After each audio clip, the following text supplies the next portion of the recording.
할렐루야. 이 자리가 은혜의 자리인 줄로 믿습니다. 오늘 예수님과 어린아이 그리고 부자 청년이라는 제목으로 함께 말씀을 나누겠습니다. 성경을 기록하는 성경 저자들이 어떤 이야기를 강조하고자 할 때는 어떤 사물이나 존재를 대조하는 방식으로 그렇게 강조하고 있습니다. 많은 그 성경 기록이 그런 양식으로 기록이 되어 있습니다. 오늘 본문의 이야기도 그 앞에 있었던 내용과 극명하게 대조가 이루어지고 있습니다.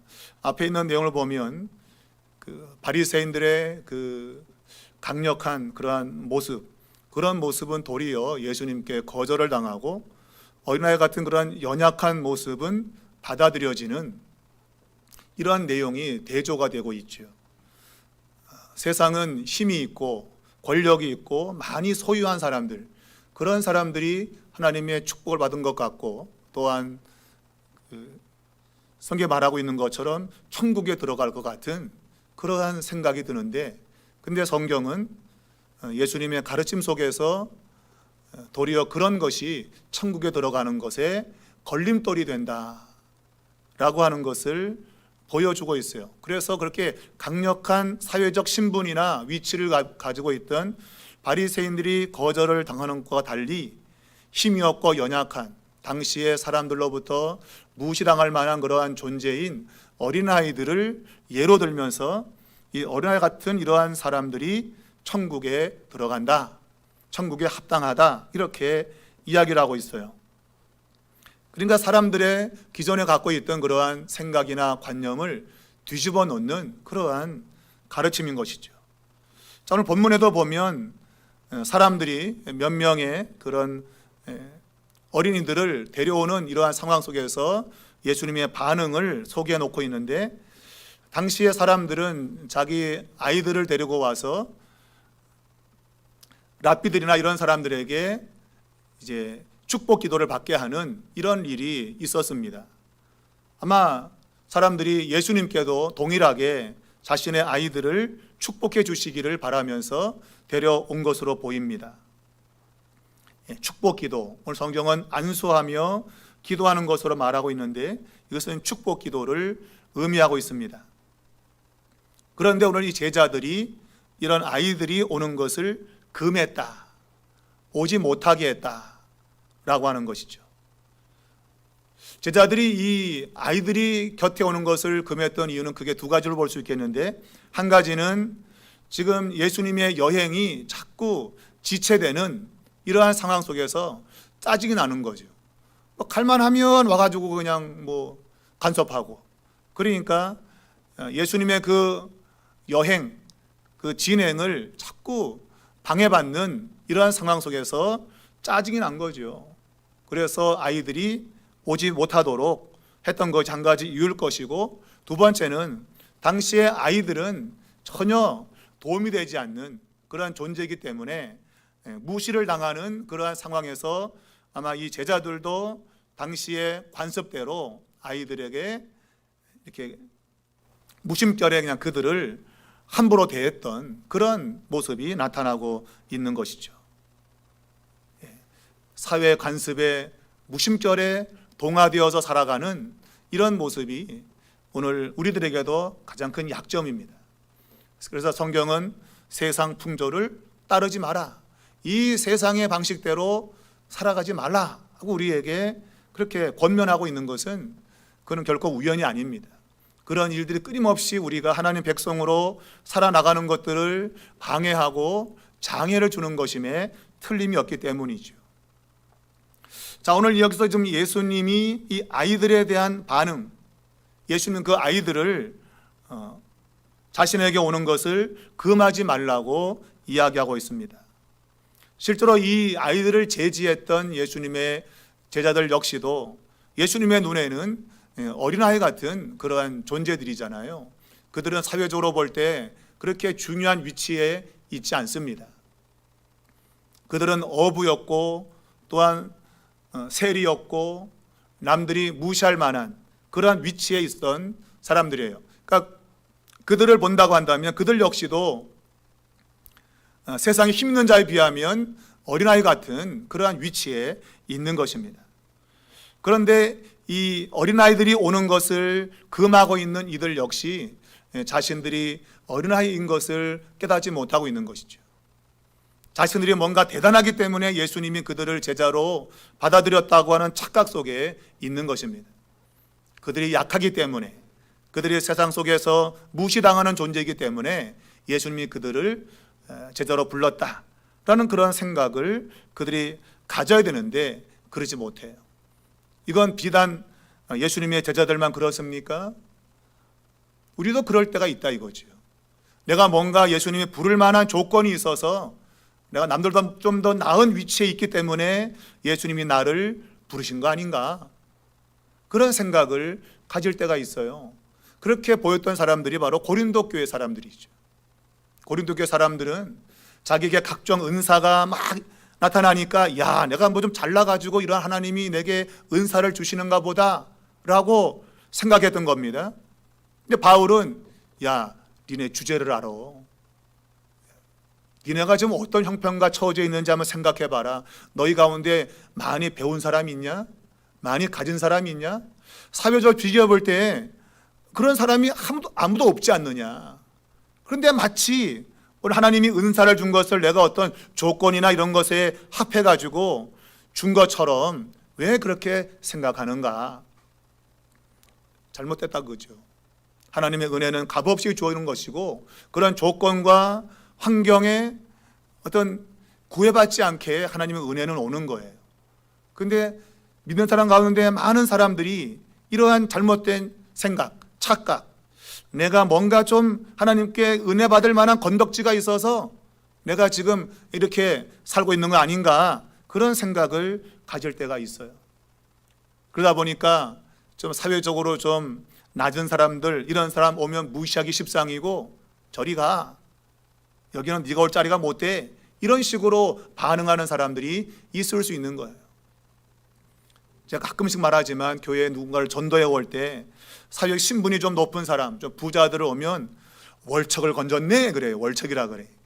그리고 돈도 가진 거 없고 모습이 초라하면 피렘이 건졌냐? 피렘이래. 아니 무슨 피렘이고 월척이 어디 있어요? 하나님 앞에 그 영혼은 똑같은 것인데 은연중에 우리는 그런 기준을 갖고 있단 말이에요. 잘못된 겁니다, 여러분. 하나님이 우리를 구원할 때 그런 기준 갖고 구원하지 않습니다. 그저 값없이 은혜로 그냥 하나님이 구원의 은총을 베풀어 주는 거예요. 오늘 이 제자들은 자신들 역시도 세상과 비교해 보면 어린아이 같은 그런 위치에 있어요. 그런데 진짜 어린아이들이 오니까 애들은가 뭐 이런 식으로 반응을 하고 있다 이거예요. 잘못된 반응이죠. 자, 예수님이 그러한 제자들을 꾸짖고 어린아이들을 통해서 천국에는 누구가 들어가는가 그러한 가르침을 주고 있어요. 실제적인 실물을 통해서 지금 교육을 하고 있는 겁니다. 예수님은 이 어린아이 같은 이러한 사람이 하나님 나라에 들어간다. 이것은 어떤 나의 외적인 조건, 환경 의지하는 것이 아니라 전적으로 하나님만 의지하는 이런 사람이 하나님의 나라에 들어가는 것이다. 그렇게 이야기하고 있는 것이죠. 그러니까 여기서 어린아이 같은 존재는 사실 어린아이만을 가리키는 것이 아니라 이 어린아이의 그 특성, 아이들은 부모를 의지할 수밖에 없잖아요. 아이들이 아무리 자기가 잘났다 그래도 날이 어두워지면 무섭죠. 그러면 빨리 엄마 아버지한테 가야 돼. 낮에는 막 놀다가도 막 신나 놀다가도 어두컴컴해지면 그때는 빨리 집에 가야 돼. 무서워서. 그러니까 아이들은 자신의 힘으로 모든 시간들, 모든 상황들을 살아갈 수 있는 존재가 아닌 거예요. 부모님을 의지할 수밖에 없는 그러한 존재를 여기서 어린아이로 가르치고 있는 것이죠. 곧 하나님을 그런 방식으로 절대적으로 의존할 수 있는 이런 사람만이 하나님의 나라에 들어가는 것이다. 그렇게 말하고 있어요.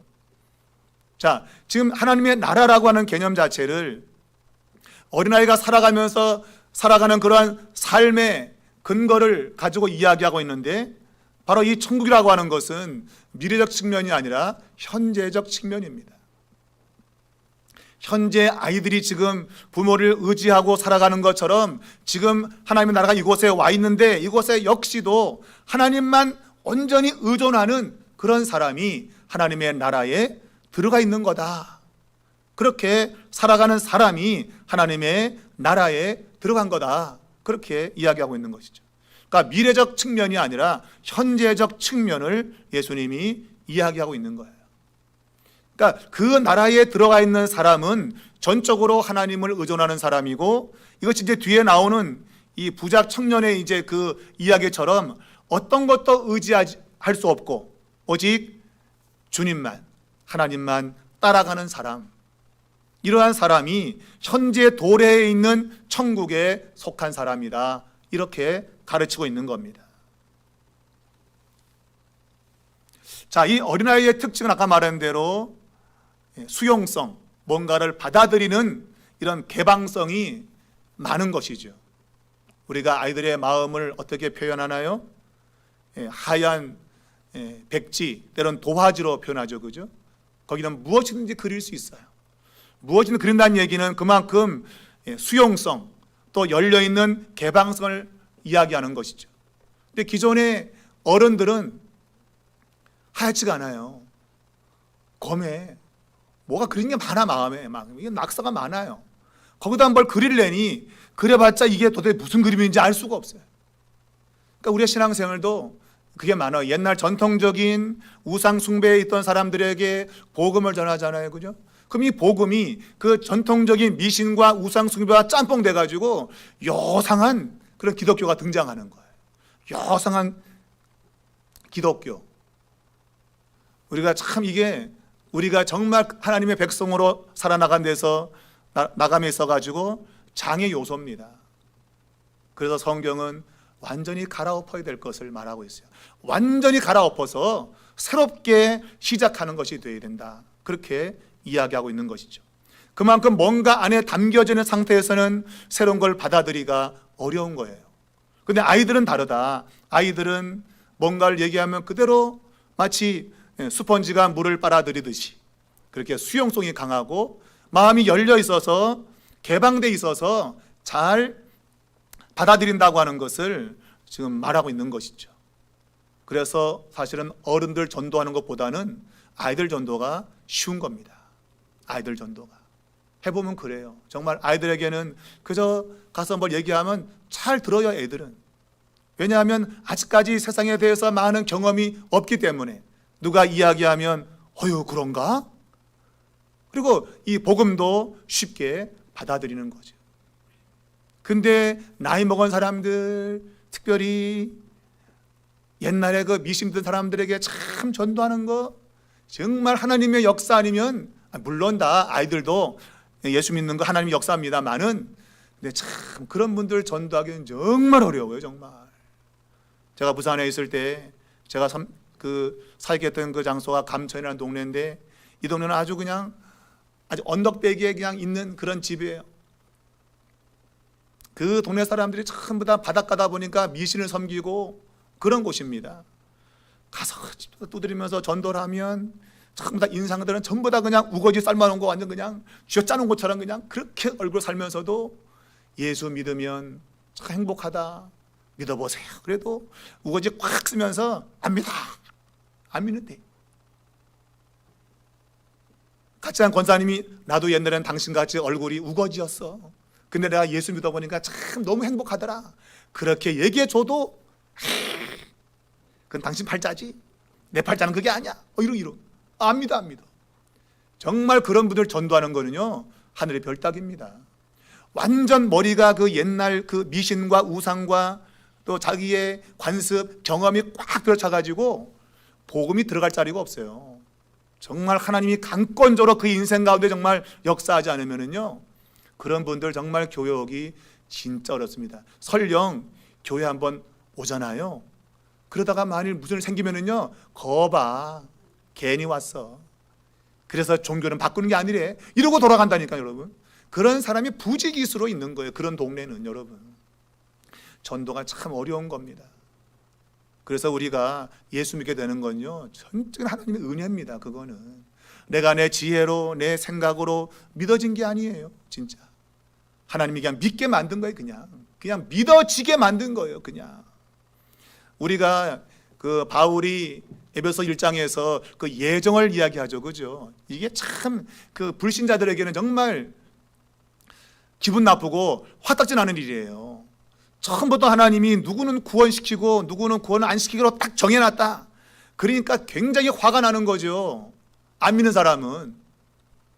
하나님이 그럴 수 있냐 말이야. 누구는 구원시키고 누구는 구원 안 시키는 게 말이 되냐. 화딱지가 나는 거죠. 근데 바울이 여러분 그 말을 왜 했을 것 같아요? 왜 하나님이 정해놨다고 하는 이러한 표현을 썼을까요? 그거는 우리가 에베소 2장 8절 9절에 나오지만 오늘 우리가 구원받는 것은 전적인 하나님의 은혜, 하나님의 선물이라고 하는 걸 말하잖아. 그죠? 그러니까 내가 아무리 생각해봐도 내가 예수 믿게 된 건 이해할 수 없는 거죠. 내 지난날의 상태를 보면 내가 지금 예수 믿게 된 것은 전혀 이해 불가능. 그래서 그 은혜가 얼마나 크고 놀라운가 하는 것을 바울이 설명하기 위해서 이거는 창세전에 하나님이 정해놓지 않으면 이런 일은 있을 수가 없다. 그런 의미에서의 예정을 이야기하는 거예요. 여러분. 그러니까 이건 뭔가 정말 이렇게 하기로 작정되지 않고서는 이런 일은 절대로 일어날 수 없다.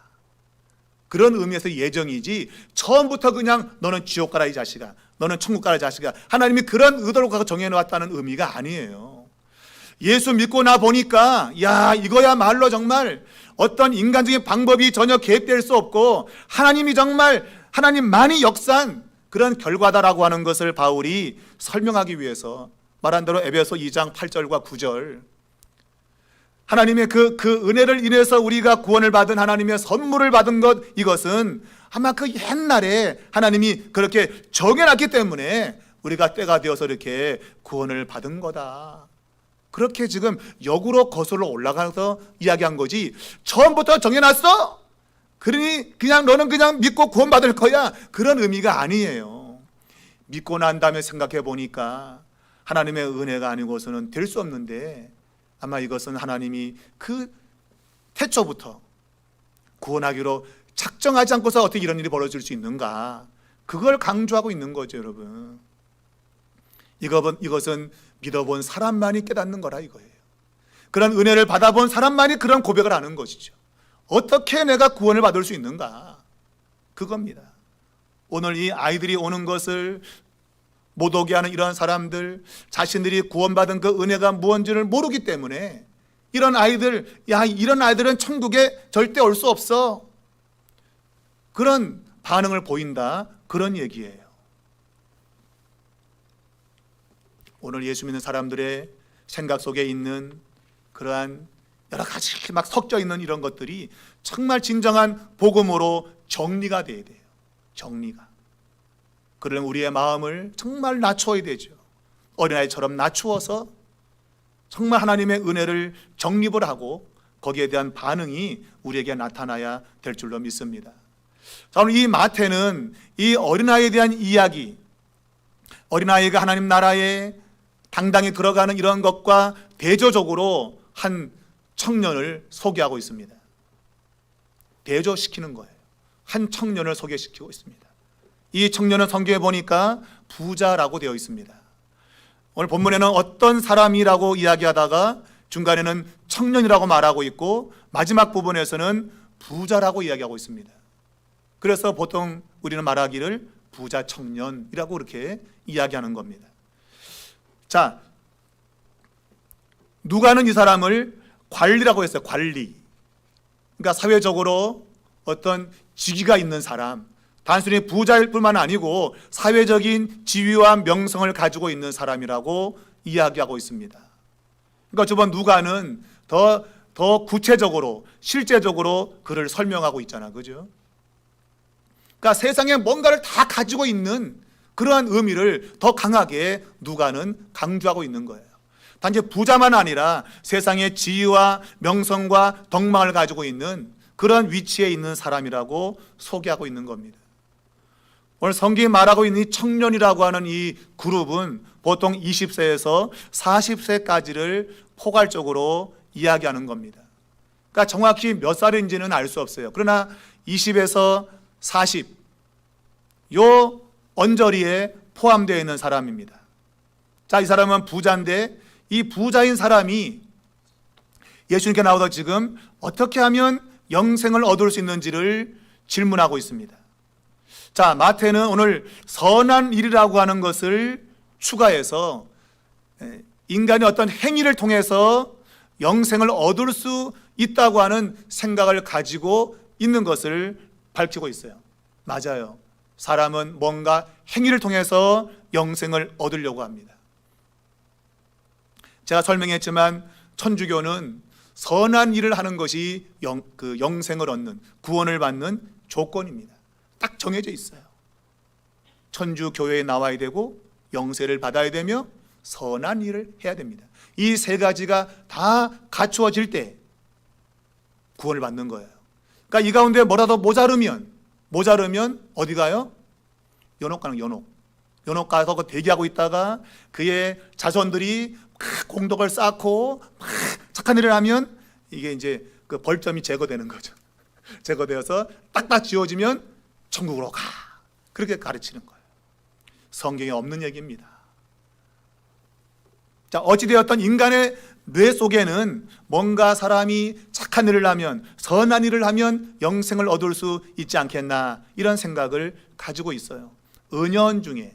그래서 우리가 가끔씩 그래요. 내가 제대로 못 살면 이래갖고 내가 천국 가겠어, 이런 사람이 있습니다. 어찌 보면 그것이 자기 자신의 잘못된 것을 좀 이렇게 한탄하는 것이 되지만, 잘못하다가는 그 사람의 구원이 믿음이 아니라 행위로 결정된다고 하는 착각을 갖게 만드는 거죠. 여러분, 우리의 구원은 우리의 행위와 상관이 없습니다. 그러나 분명한 사실 또한 한 가지는, 믿음이라고 하는 것, 믿음으로 구원된다고 하는 것은 분명히 그 삶이 따라오게 되어 있다고 하는 것 또한 잊으면 안 돼요. 아니, 그것이 없다고 한다면 마지막 죽을 때 마치 십자가 위에서 구원받은 강도 같은 그런 사고를 가지고 죽을 때 고백하면 되지 뭐, 이런 사고를 갖게 되는 거예요. 잘못된 겁니다. 하나님이 우리를 시간의 많은 그러한 부분에서 우리가 좀 더 빨리 구원됐다고 한다면 하나님 백성으로의 삶을 살아내도록 부른 것이지, 그냥 대충 살다가 마지막 죽을 때 그냥 믿어요 하고 구원받도록 그렇게 하지 않으신다고 하는 거예요. 그것은 내가 일찍 하나님께 부름받았다는 얘기는 그만큼 하나님 위해서 영광을 위해서 살다가 하나님이 내게 더 많은 상급을 주시려고 부르시는 그런 은혜가 있는 것이지, 그게 그냥 나 구원됐으니까 이제 뭐 내 멋대로 살자, 그리고 마지막 죽을 때나 회개하고 그냥 그리고 천국 가야지, 뭐 이러라고 우리를 부르신 게 아니라 이거예요. 그러니까 뭔가 행위에 초점을 맞추게 되면 이러한 잘못된 사고방식이 나오게 되고, 그래서 은혜가 은혜되지 않는 그런 부분과 더불어서 뭔가 행동에 자꾸 초점을 맞추려고 하는 그러한 이중적인 모습이 나타나게 되는 것이죠. 자, 오늘 본문에는 우리가 전체 다 그 뒤에까지 다 이제 읽어야 볼 수 있는 내용이지만 영생이라고 하는 그런 단어가 등장하고 있습니다. 영생. 어떻게 하면 영생을 얻을 수 있습니까? 16절에 이 부자 청년이 묻습니다. 영생이라고 하는 것. 자, 영생이라는 것에 대해서 오늘 성경은 예수님께서는 이걸 23절에 보면 천국이라는 그런 말로 표현했습니다. 영생을 얻는 것은 천국에 들어가는 것이고, 또 제자들은 25절에 보면 구원을 받는 것으로 이야기하고 있습니다. 근데 이 영생과 천국과 또 이 구원 받는다는 이 개념이 함께 이렇게 본문에 같이 등장하는 경우는 거의 없습니다. 그러니까 이걸 볼 때 이 세 가지가 마치 동의어로 같은 단어의 뜻으로 사용되고 있는 걸 보면 영생이라고 하는 개념은 시간적 개념과 그리고 그 안에 들어있는 그런 질적인 개념이 함께 있는 거다, 그렇게 생각해 볼 수 있어요. 그래서 이 영생이라는 건 아까 말했지만 천국에 들어간다고 하는 개념, 그리고 구원의 개념은 본질인 것이죠. 구원, 건진받는다고 하는 얘기는 그 본질적인 질적인 측면인 것이고, 천국이라고 하는 것은 마지막 때에 이루어지는 그런 시간적인 것을 의미하고 있어요. 그러니까 원래 영생의 개념은 시간적 개념과 질적인 개념을 다 내포하고 있다. 다니엘서 12장 2절 3절에 보면 우리가 전도 많이 한 사람들에게 주로 쓰는 문구입니다. 이 문장이죠. 다니엘 12장 2절에서 3절. 여기 보면 마지막 때가 되면 자는 자 중에 깨어나 영생을 받는 자도 있고 수치를 영원히 당하면서 부끄러워하는 자도 있다. 그러면서 잘못된 사람을 옳은 길로 돌아오게 하는 사람은 궁창의 빛과 같이 빛날 것이고 별과 같이 영원히 빛나리라. 이 구절을 전도 잘하는 사람들에게 주로 붙이는 거죠. 그죠? 옳은 길로 돌아오게 하는 사람, 전도에서 생명을 얻게 하는 그 사람은 궁창의 빛과 같이 또한 별과 같이 영원히 빛날 것이다. 그런 말이에요. 자, 여기 보면 자는 자 중에 깨어나 영생을 받는 자가 있다. 이것은 시간적 측면을 가리키고 있는 겁니다. 그래서 깨어나서 영원히 산다고 하는 시간적 개념을 가지고 있고, 또 빛과 같이 별과 같이 빛난다고 하는 것은 질적인 측면이에요. 굉장히 영광스러운 그러한 상황을 이야기하는 것이죠. 그게 이제 구원적 개념입니다. 구원은 바로 그런 고통, 또한 형벌, 저주 이런 것에서 끄집어내는 거거든요. 그러니까 그것이 이제 구원이고, 다른 말로는 이 영생의 또 다른 해석인 것이죠. 그러니까 영생은 시간적 개념과 더불어서 질적인 개념을 동시에 가지고 있음을 이 본문이 우리에게 가르쳐주고 있다 볼 수 있는 겁니다. 자, 이 청년은 지금 예수님을 향해서 선생님이여 라고 이야기하고 있습니다. 그리고 선한 일에 대해서 지금 묻고 있고, 이 선한 이는 오직 한 분밖에 없다라는 그런 답변을 냈습니다. 그러니까 선한 일에 대해서 예수님께 이제 질문을 하고 있어요. 어떤 선한 일을 해야 내가 영생 곧 구원 천국에 갈 수 있습니까? 그런 질문입니다. 거기에 대해서 예수님의 답변은 선하신 분은 오직 한 분밖에 안 계시다 이렇게 말하고 있어요. 자, 이 말을 들으면 그럼 예수님은 선한 분이 아니다 라는 그런 생각을 가질 수 있겠죠. 그죠? 그러나 예수님이 이 말씀을 하고 있는 것은 바로 당시에 사람들이 가지고 있는 그러한 개념들, 그런 개념들에 초점 맞춰서 말씀한 것이지, 예수님께서 그분이 선하지 않다는 그런 말은 절대 아니에요. 곧 선하신 하나님께서 그 말씀하신 것들, 그것은 선한 것이고 그것을 따라 살면 영생, 곧 천국에 들어갈 수 있고 또한 구원을 받을 수 있다, 그런 이야기를 하고 있는 것이죠. 자, 그런데 이 청년은 그런 걸 다 지켰다. 사실 다 지켰다고 말하면서도 뭔가 한 가지가 좀 걸리는 게 있었던 것 같아요. 그래서 영생을 어떻게 하면 얻을 수 있지? 뭔가 확실한 답을 얻기 위해서 예수님께 왔다고 볼 수 있어요. 그가 자기의 삶을 통해서 나는 이 정도면 영생을 얻을 수 있을 거야 라는 그런 생각을 늘 가지고 있었지만, 어디 한 구석에는 혹시 그래도 영생을 얻지 못하는 게 아닐까, 그런 생각이 들어있다고 하는 것을 그의 반응 속에서 볼 수 있는 겁니다. 자, 예수님은 이 사람이 선한 일을 정말 잘했다고 하는 것을 지금 알고 있어요. 그러면서 그에게 이제 십계명을 이야기하고 있습니다. 자, 십계명 가운데 보면 우리가 보통 유대인들 생각에는 이 두 돌판, 그래서 한 돌판에는 1번부터 4번까지, 그리고 다른 한쪽에는 5번부터 10번까지 그렇게 되어 있다고 생각을 해요. 하나님께 속한 계명, 인간에게 속한 계명, 그렇게 생각을 하고 있어요. 근데 여기 보면 5번째 계명부터 9번째 계명까지를 이렇게 이야기하는데 6, 7, 8, 9, 5 이런 순서로 말씀하고 있습니다. 그러니까 부모를 공경한다고 하는 그 계명을 마지막에 예수님께서 말씀하고 있어요. 그러니까 이런 의도로 예수님이 말씀했는지는 정확히 성경이 말하고 있지 않지만 아마 그래서 하나님과의 그러한 관계를 아마 부모와의 관계로 연결시키고 있다고 볼 수 있고, 그리고 우리가 앞에서 어린아이 또 부모가 아이들을 데리고 온 그것을 마지막에 아마 두었지 않은가, 그걸 강조하기 위해서 아닌가, 그런 생각을 하게 됩니다. 어찌되었든 예수님은 십계명을 그에게 이야기하면서 이 계명을 다 지키면 생명을 얻을 수 있다, 이런 의미로 이야기를 했어요. 자, 이런 모든 십계명은 외적으로 사람들이 볼 수 있고 관찰할 수 있는 겁니다. 그 사람 행동을 보면 이 사람이 바르게 살고 있구나, 그렇게 눈으로 볼 수 있는 그런 것들이죠. 자, 이 청년은 이러한 법을 자기가 다 지켰다고 주장합니다. 그러나 말했지만 평소에 다 지켰는데 뭔가 부족한 것이 있지 않냐, 그런 생각을 나름대로 가지고 있었던 것 같아요. 자, 이 사람의 그 생각 속에, 반응 속에는 인간이 율법을 지켜서 온전하게 구원을 받을 수 있는 방법이 없다고 하는 것을 무의식적으로 드러낸 것으로 보입니다. 인간이 그렇게 노력하지만 뭔가 느끼기에 부족한 것 같아, 그런 생각을 가지는 거죠. 성경이 그것을 의도적으로 드러내고 있다고 볼 수 있습니다. 인간은 율법을 지켜서 구원받는 존재가 될 수 없다.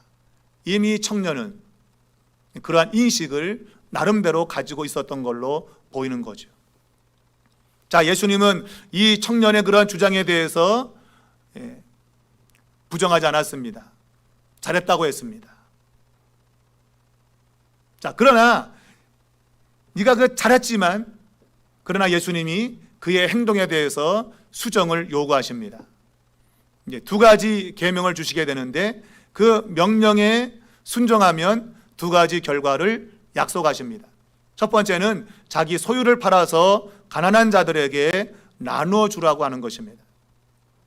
그리고 제자가 되어서 예수님을 따라야 한다고 하는 것입니다. 이 두 가지의 명령을 주님께서 주시고 있습니다. 자, 이것은 당시에 사람들이 가지고 있던 그런 보편적인 생각입니다. 남에게 자선을 베푸는 행동, 그리고 그 선생의 가르침을 잘 따라가는 것, 이것이 그 사람을 온전케 하는 요소라고 생각했습니다. 예수님이 이걸 지금 그 청년에게 이야기하고 있어요. 자선, 남에게 자신의 것을 팔아서 나누어 주는, 그리고 예수님을 따르는 이 두 가지를 그에게 이야기했습니다.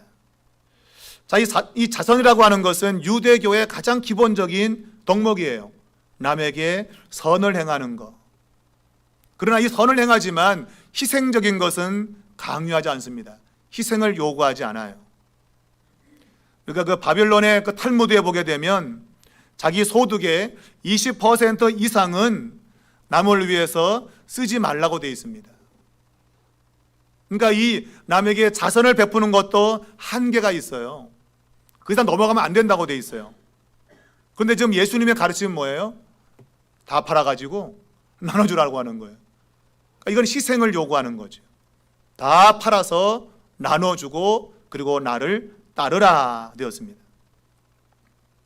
자, 이 말은 과연 어떤 의미를 갖고 있을까요? 자선이 유대교에서 가장 기본적인 덕목이지만 희생을 요구하지 않습니다. 근데 예수님의 가르침은 사랑이 동반된 희생을 하지 않으면 의미가 없다고 하는 것을 강조하고 있어요. 그러니까 모든 소유를 포기하는 것, 그것도 물론 가능하지만, 그러나 사랑이 없다면, 이 사랑이라고 하는 결국은 예수님에 대한 사랑입니다. 예수님에 대한 사랑이 없다고 한다면 모든 소유를 팔아버리는 것도 의미가 없다. 그런 의미에서 예수님이 이 희생을 지금 이야기하고 있는 것이죠. 자, 이 청년은 자신을 지금까지 괴롭혀 온 것, 그 삶의 한 단면을 그의 대답 속에서 이제 보여주고 있고, 예수님은 그것을 밝히 확인시키고 있습니다. 자, 이 청년은 부자입니다. 자, 예수님은 그러한 부자에게 급진적으로 희생을 강요하고 있습니다. 그런데 이 부자는 그런 급진적인 물질의 희생을 거절하는 것이죠. 자, 이 사람은 부자였다고 말합니다. 그런데 그 부자인 그 삶을 이제는 완전히 포기하라고 희생을 강요했어요. 그런데 희생을 거부했다 하는 것입니다. 자, 이 청년의 반응은 이제 마지막에 보면 슬퍼하면서 예수님을 떠나게 되지요. 근심하면서 떠나게 되었다고 말하고 있습니다. 이 청년의 반응은 실제로 예수님의 제자들의 반응이었습니다. 예수님이 그분 자신이 순환을 당하고 죽게 될 것을 이야기했을 때, 예고했을 때에 제자들이 슬퍼했다고 되어 있습니다.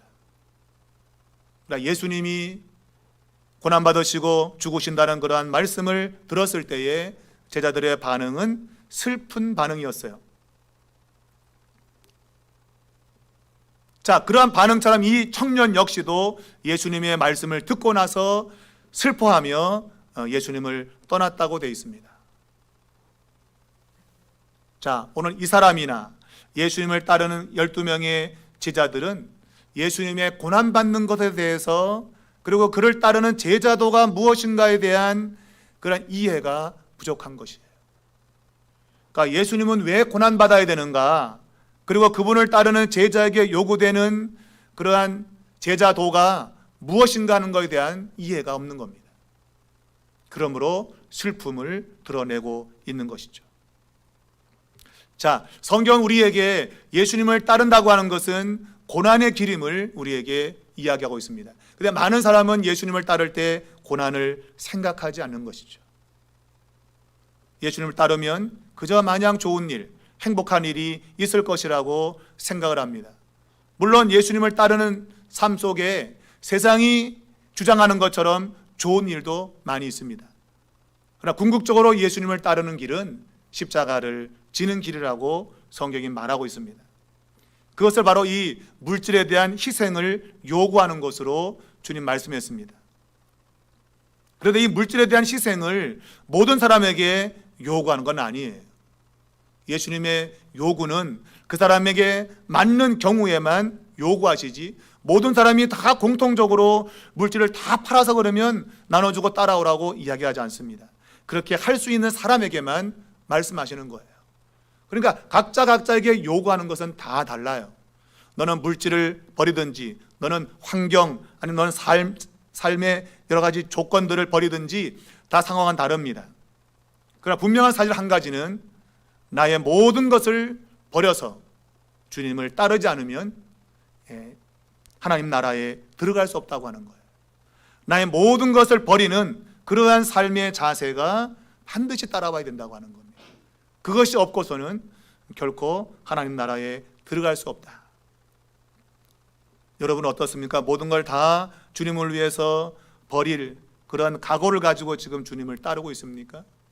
아니면 일부분만, 이 청년 말한 대로 이 정도는 했어 라고 하는 그런 부분은 혹시 있지 않아요? 주님은 여러분에게 일정 부분을 어떤 고정된 비율로 그 정도만 하면 돼 이렇게 말하지 않습니다. 너의 모든 것을 나를 위해서 버려라. 그걸 버리게 되면 영생을 얻는 것이죠. 그러니까 이건 전적으로 주님만 의지할 수밖에 없는 어린아이 같은 모습인 거예요. 어린아이가 자기가 뭐 주머니에 주렁주렁 놓고 다니려고 하나요? 안 합니다. 엄마 아빠 가면 다 있는데, 엄마 아빠만 가면 다 있는 거예요. 그러니까 아이들은 걱정하지 않죠. 날이 어두워져도 집에 가면 엄마 아빠 계신 거예요. 그러면 모든 게 다 해결되는 거예요. 그게 바로 이 아이가 의존하고 있는 그런 의존성과 이 부자 청년이 의지하고 있는 물질과 대조가 되고 있는 겁니다. 내가 뭔가를 의지하는 것들이 있으면 결코 영생에 들어갈 수가 없다. 모든 걸 다 내려놓고 오직 주님만, 하나님 한 분만 의지하는 그런 삶이 되어야 된다고 하는 겁니다. 여러분과 저는 오늘 이 말씀의 가르침대로 주님 외에는 의지하는 거 있으면 안 돼요. 오직 주님만 의지해야 됩니다. 어린아이가 무시당하는 그러한 위치에 있지만, 이 부자 청년은 세상이 존경하는 자리에 있지만 결국 그 결과는 완전 다른 겁니다. 한 사람은 영생에 들어가는 것이고 한 사람은 영생에서 제외되는 것입니다. 오늘 우리 모두가 주님을 따라가는 그 길에 있어서 내가 의지했던 것 다 내려놔야 됩니다. 그리고 오직 주님만 의지하고 그분만 따르려고 하는 그런 각오, 그런 자세, 그것이 하나님의 백성으로서의 올바른 자세이고 궁극적으로 영생을 얻는 그러한 모습이 된다. 그럼 꼭 기억하시고 주님을 의지하는 삶이 될 수 있기를 축복합니다.